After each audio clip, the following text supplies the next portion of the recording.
The former Democratic National Committee Chair Donna Brazile said on Sunday critics, including nearly 100 members of Hillary Clinton's campaign team, could go to hell, and insisted she would tell you her story of the 2016 election.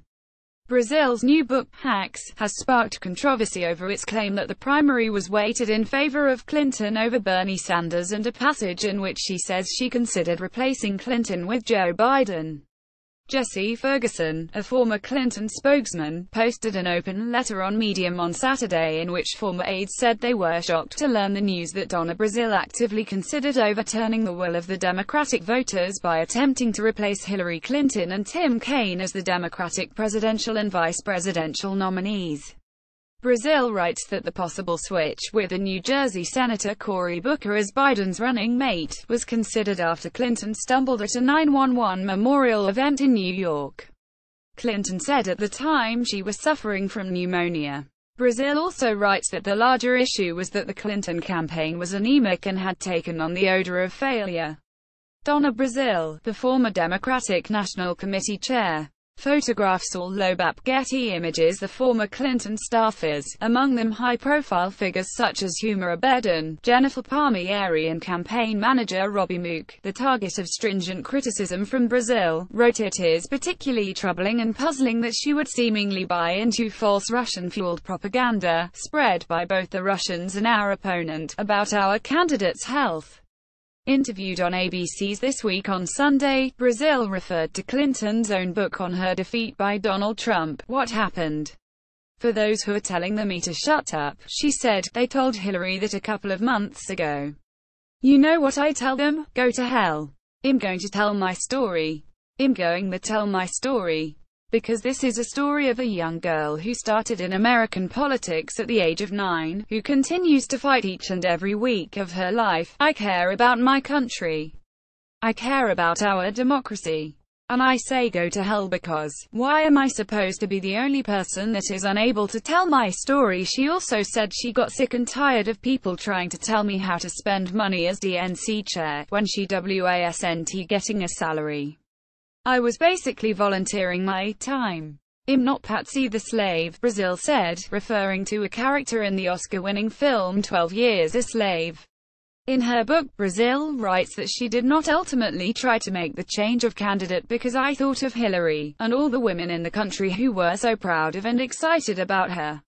I could not do this to them. On ABC, she admitted she had not had the power to make the change, but said I had to put it on the table, because I was under tremendous pressure after Secretary Clinton fainted to have a quote-unquote plan B. I didn't want a plan B. Plan A was great for me. I supported Hillary and I wanted her to win. But we were under pressure. Brazile writes that on the 12th of September 2016, Biden's chief of staff called saying the vice president wanted to speak with her.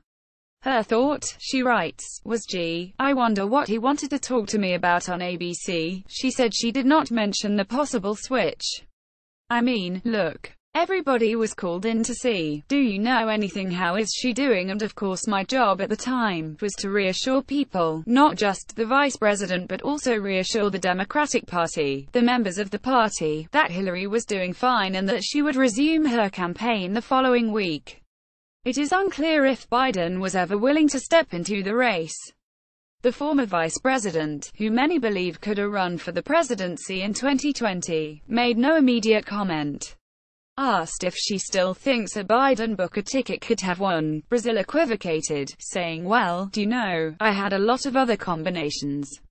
This was something you play out in your mind. Regarding the primary, in which Sanders, a Vermont independent, mounted a surprisingly strong challenge, Brazile writes in her book that a joint fundraising agreement between Clinton and the DNC looked unethical and she felt Clinton had too much influence on the party.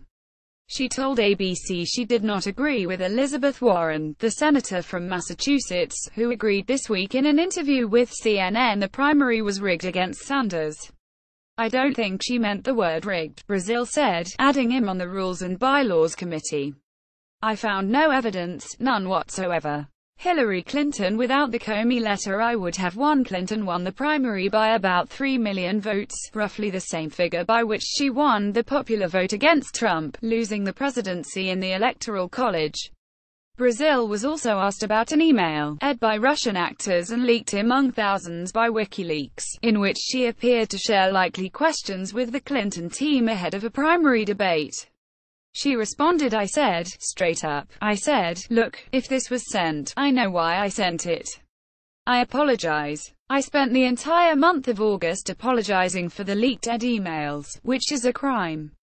And so far, no one has been charged with a crime.